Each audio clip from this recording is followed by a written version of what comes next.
Ég fór á læknavaktinni í gær til að láta taka strok úr hálsinn á mér vegna grunsum streptókokka sem ekki frásögu færandi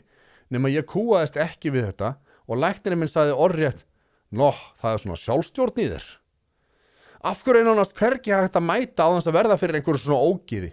Mér líður ennþá óþægilega og hálf illa eftir þetta. Segir þessi kommentarinn í baráttuhóp gegn ofbeldismenningu og þarna sett verið að tala viðbjóðslegt kynferðislegt áreiti af því að læknirinn sagði þú ert með svo mikla sjálfstjórn og þú hún kúaðist ekki og hún að tengja þá við hvað? Tengja það við að hún sé að geta vínera allan daginn. Sko þetta nefnilega mjög sérstætt hérna nefnilega koma einhver komment inn í þessu hérna segir einn af hverju þarf að taka öllu kynferðislega, sorry, ég sá ekkert athugavert við þessa setningu og annars sem segir þetta var einhvers staðar á þess að gera lítið úr þínu upplifun vann sjálf einu sinni við að taka svona stróktest en hvernig upplifur þetta sem ofbeldi? Mér fannst í alvörunni bara merkilegt þegar að fólk kúaðist ekki við streppatest en kannski því ég kúast alltaf sjálf eins og vitleysingur og endilega styrkur að hána þessi dæmi upplifun viðkomandi læknar mitt skil ekki, var þetta ekki hrós finnst sjálfri að mér tækist að róa viðbröðin í hálsunum svona væri ég heimsmeistari í sjálfstjórn þannig að það eru margir að inni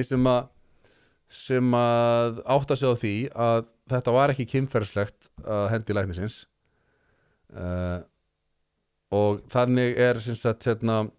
og þá er alltaf margir sem að taka á móti vinstandast kynni ykkur afleiðingar ofbeldis, kynferðisofbeldis, áðurindi gaslýsið reynslu fólks hér í baráttuhópi gegn ofbeldi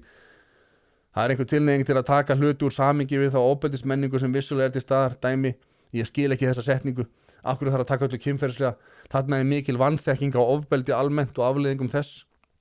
segir adminna hópsins út af þessu en er þetta ekki problematíst í sjálfu sér svo ég taki nú orð Steina og Þorsteins Vaff í munn mér að læknir má ekki koma með kommentum á sjálfstjórnur og kúast ekki þegar tróðið þig streptókokkapinnaðan í hálsinn á þér að þá er hann að tala um eitthvað kynferðislegt. Já, það er mjög skrítið að fara beint á það sko. Já, það er bara þessi hröð þróun. Já.